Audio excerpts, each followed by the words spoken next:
Starting ನಾನು ಅನ್ಕೋತಿದ್ದೆ ಎಲ್ಲ ದೊಡ್ಡ ದೊಡ್ಡ ಆರ್ಟಿಸ್ಟ್ ಹೆಂಗೆ ಚಂದ್ರು ಸರ್ ಆಗಲಿ ಅಶೋಕ್ KGF ಮಾಡ್ಕೊಂಡು ಬಂದಿದ್ರು. ಅಶೋಕ್ ಇಸ್ ಮೈ ಪೇರ್ ಅಂದಾಗ ಹೆಂಗ್ ಆಕ್ಟ್ ಮಾಡೋದು ಇವ್ರ ಜೊತೆ ತಿಂದಾಕ್ಬಿಡ್ತಾರೆ ಸೀನಲ್ಲಿ, ಒಂದು ಡೈಲಾಗ್ ಹೇಳ್ಬೇಕಾದ್ರೂ ಕಾನ್ಶಿಯಸ್ಸು. ಬಟ್ ಅಷ್ಟೇ ಕಂಫರ್ಟಬಲ್ ಫೀಲ್ ಮಾಡಿಸಿದ್ರು ಪೂಜಾ ಲೋಕೇಶ್ ಮ್ಯಾಮ್ ಆಗಲಿ ಆ್ಯಂಡ್ ಚಂದ್ರು ಸರ್ ಆಗಲಿ ಅಶೋಕ್ ಆಗಿರಲಿ. They just made every one feel so comfortable. ಆ ಹೆಡ್ ವೇಟೇ ತೋರಿಸಿಲ್ಲ ಅವರು, ನಾನು ಇಷ್ಟು ಎಕ್ಸ್ಪೀರಿಯನ್ಸ್ ಇದೆ, ನನಗಿದೆಲ್ಲ ಗೊತ್ತು, ನಾನು ಇಷ್ಟು ವರ್ಕ್ ಮಾಡಿದ್ದೀನಿ. No, nothing. ಕಂಪ್ಲೀಟ್ ಒಂಥರ ಫ್ರೆಂಡ್ಶಿಪ್ ಜಾಸ್ತಿ ಇತ್ತು ನಮಗೆ ಸೆಟ್ಟಲ್ಲಿ. It became very easy. ಆ ಥರ ಫ್ರೆಂಡ್ಶಿಪ್ ಬಿಲ್ಡ್ ಆಗಿದ ತಕ್ಷಣ, ಅದೊಂದು ಬಾಂಡ್ ಬಂದಿದ ತಕ್ಷಣ ಪ್ರತಿಯೊಬ್ಬರ ಜೊತೆನೂ ಆ ಬಾಂಡಿಂಗ್ ಇತ್ತು. ಆ್ಯಂಡ್ ಇದೇ ಸೆಟ್ಟಲ್ಲಿ ಯಾರು ಯಾರ ಜೊತೆನೂ ಜಗಳ ಆಡದೆ, ಒಬ್ರು ಒಂದು ಆರ್ಟಿಸ್ಟೂ ಒಂದು ಮಿಸ್ಅಂಡರ್ಸ್ಟ್ಯಾಂಡಿಂಗ್ ಇಲ್ಲದೆ ತರಲೆ ಮಾಡಿಕೊಂಡು ನಗ್ನಗ್ತಾ ಶೂಟಿಂಗ್ ಮಾಡಿ ತುಂಬ ಚೆನ್ನಾಗಿ ಎಂಜಾಯ್ ಮಾಡ್ತಾ ಇದ್ವಿ ಸೆಟ್ಟಲ್ಲಿ ನಾವು. So we didn't have the differences. So I don't call her ma'am, I call her Poo. Hi Poo ಅಂತೀನಿ.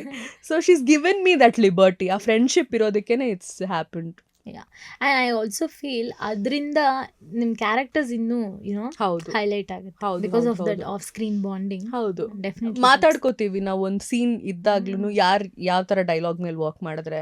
ನಾನು ಅಶೋಕ್ ಅದನ್ನು ತುಂಬ ಮಾಡ್ತಿದ್ವಿ, ಬಿಕಾಸ್ ನಂದು ಅವ್ರದ್ದು ಕಾಂಬಿನೇಷನ್ ಸೀನ್ಸ್ ಜಾಸ್ತಿ ಇದ್ದಾಗ ನಾವು ತುಂಬ ಮಾನಿಟರ್ ಮಾಡ್ಕೊಳ್ಳೋದು. ನಾನು ಈ ಥರ ಹೇಳಿದ್ರೆ ಯಾವ ಥರ ಇಂಪ್ರೂವ್ ಮಾಡ್ಬೋದು ಅಂತ ತುಂಬ ಮಾತಾಡ್ಕೊಂಡು ಮಾಡಿದ್ದಕ್ಕೆ probably it clicked along with our dialogues in screenplay. And ನಮ್ಮ ಡಿರೆಕ್ಟರ್ ನಮ್ಗೆ ಅಷ್ಟು ಫ್ರೀಡಮ್ ಕೊಟ್ಟಿದ್ದಕ್ಕೆ I think it clicked Ashok and Priya character also. People like ಸಿಕ್ಕಿದಾಗ ಅದೇ ಹೇಳ್ತಿದ್ರು, ಲೈಕ್ ಏನು ಡಿಫ್ರೆನ್ಸ್ ಗೊತ್ತಾಗ್ತಿಲ್ಲ. ಇಟ್ಸ್ ಲೈಕ್ 2 ಸ್ಟೋರೀಸ್ ಹೋಗ್ತಿದೆ ಆ್ಯಂಡ್ 2 ಲೀಡ್ಸ್ ಅಂತ ಅನಿಸ್ತಿದೆ. 2 ಸ್ಟೋರಿ ಎಷ್ಟು ಈಕ್ವಲ್ ಆಗಿ ಹೋಗ್ತಿದೆ. ಆ್ಯಂಡ್ ಇನ್ಸ್ಟಾಗ್ರಾಮಲ್ಲಿ ಮೆಸೇಜಸ್ಸು ಕಾಮೆಂಟ್ಸು ನೋಡಿದಾಗೆಲ್ಲ ಸಿಕ್ಕಾಪಟ್ಟೆ ಖುಷಿ ಆಗೋದು. ಆ್ಯಂಡ್ ಅಷ್ಟೇ ಇಂಪಾರ್ಟೆನ್ಸ್ ಕಥೆಯಲ್ಲಿ ನಮಗೆ ಕೊಟ್ಟಿದ್ರಿಂದ ನಾವು ಯೂಟಿಲೈಸ್ ಮಾಡ್ಕೊಳ್ಳೋಕ್ಕೂ ಅದನ್ನು ಈಸಿ ಆಯ್ತು ಅನ್ಸುತ್ತೆ.